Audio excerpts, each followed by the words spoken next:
first lineup of a band called Sex Pistols was formed with John Lydon, otherwise known as Johnny Rotten, and Glenn Matlock joining the band, and they set about rehearsing with a lot of stolen equipment. Their first concert was supporting a band called Bazooka Joe at St Martin's Art College. Bazooka Joe contained Adamant playing bass guitar, and their set was pulled after 4 songs because they were so dreadful. The first recordings were done with the help of a chap called Chris Spedding, who had a hit with a song called Motorbiking in 1975. He was also one of the guitarists for the Wombles. By June 1976, the famous gig at the Lesser Free Trade Hall in Manchester, where everybody and their uncle attended, was actually only 30 people there. They then signed to EMI, their first recording contract, but following the release of Anarchy in the UK, they were thrown off and received £50,000 for doing so. The first single, Anarchy in the UK, a classic for any rock lover, reached number 40 before the shops banned its sale and it sold no more. It's long 15 seconds. Bill Grundy. Bill Grundy was a television host who hosted a show at 6 o'clock evening time in the London area. Sex Pistols went on there, it was live, they swore using a lot of very naughty words.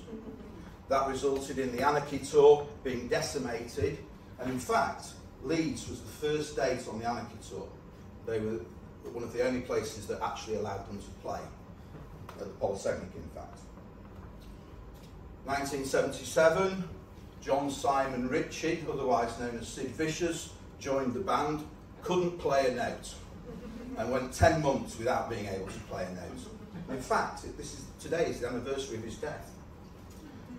Following them being thrown off EMI, they signed to A&M for a week and got thrown off that label, pocketing £75,000 for actually doing nothing. Wish I could do that.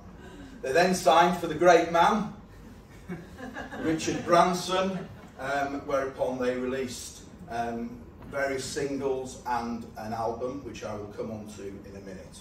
They remained there until they broke up. God Save the Queen, the alternative national anthem, safety pin through Her Majesty, bless their cotton socks.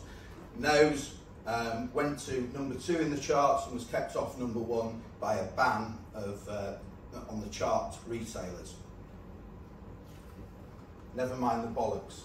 Anybody of a certain age will remember this album, possibly one of the greatest albums ever released. Released in 1977, November. Oh, just by the way, bollocks was deemed by the court not to be a swear word. In Huddersfield on Christmas Day 1977, the Sex Pistols played to children of striking firefighters. That was their last British gig before they split. They went to America in January 1978, where they played 8 shows, having failed to get in to start with because of visa problems, and they played 8 shows across Southern America. The final gig was at the Winterland, famous venue in San Francisco, where Johnny Rotten left the band uttering the immortal line, "Ever get the feeling you've been cheated?" Which he probably had been.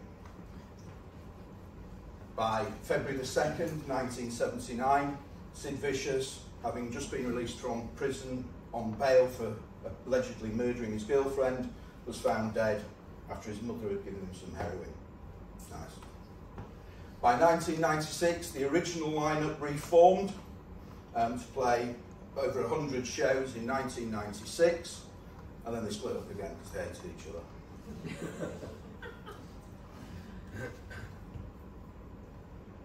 By 2022, a TV show by Disney was made of the Sex Pistols, charting the life of Steve Jones, the guitarist, from his autobiography, Lonely Boy. Thank you very much.